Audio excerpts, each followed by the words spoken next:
কুরবানির মাংসটা ফ্রিজে রাখলে স্বাদ নষ্ট হয়ে যায়। চাইলে এভাবে করে শুটকি বানিয়ে রাখতে পারেন। আজকে আমি মাংসের শুটকি বানানোর জন্য এখানে 600 গ্রামের মতো মাংস নিয়েছি। হাড় ছাড়া মাংস দিয়ে শুটকি বানাতে হয়, আর মাংসের সাথে যেই চর্বিটা আছে এটা কেটে আলাদা করে নিয়েছি।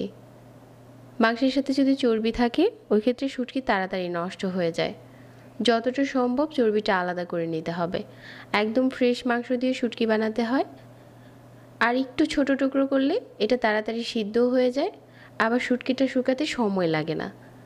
এই জন্য মাংসের টুকরোগুলোকে আমি অনেক ছোট করেই কেটে নিচ্ছি। মাংসের টুকরোগুলো এরকম ছোট করে কেটে নেওয়া হয়ে গেছে।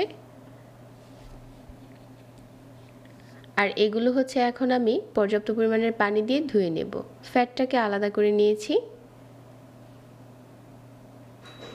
তো মাংসটা হচ্ছে 2 বারের মতো ধুয়ে নিয়েছি। এখন শুটকি বানানোর জন্য একটা প্যানে নিয়ে নিচ্ছি।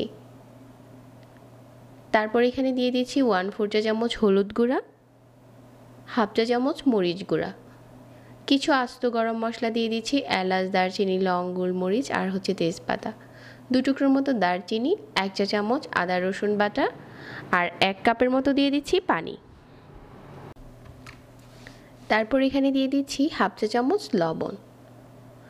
তো এখন হচ্ছে মাংসটা একটু নেড়েচেড়ে মিশিয়ে নিচ্ছি সব কিছুর সাথে, আর ঢাকনা দিয়ে ঢেকে দিচ্ছি আর চুলাতে বসিয়ে দিচ্ছি। এখন মাঝারি আঁচে জাল করে নিচ্ছি। যখন এরকম ফুটতে শুরু করবে ওই পর্যায়ে হচ্ছে চুলার আঁচটাকে আরেকটু কমিয়ে নিচ্ছি। কম আঁচে হচ্ছে বেশ কিছুক্ষণ সিদ্ধ করে নিয়েছি, আর মাংসটা কিন্তু এখন খুব ভালো করে সিদ্ধ হয়ে গেছে। ঢাকনা সরিয়ে একটা স্টিলের প্লেটে নিয়ে নিচ্ছি। স্টিলের প্লেটে দিয়ে শুকালে খুব তাড়াতাড়ি শুকিয়ে যাবে। এখন চাইলে এটা চুলার পাশে রেখে শুকাতে পারেন, আর একদিন রোদে শুকালে এটা খুব ভালো করে শুকিয়ে যাবে।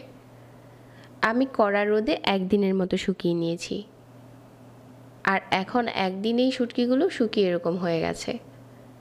এখন যদি এই শুটকিগুলো আপনি বেশ কয়েকদিন রাখতে চান চাইলে নর্মাল ফ্রিজে রাখতে পারেন, আর এভাবেও আপনি কয়েক মাসের মতো সংরক্ষণ করতে পারবেন।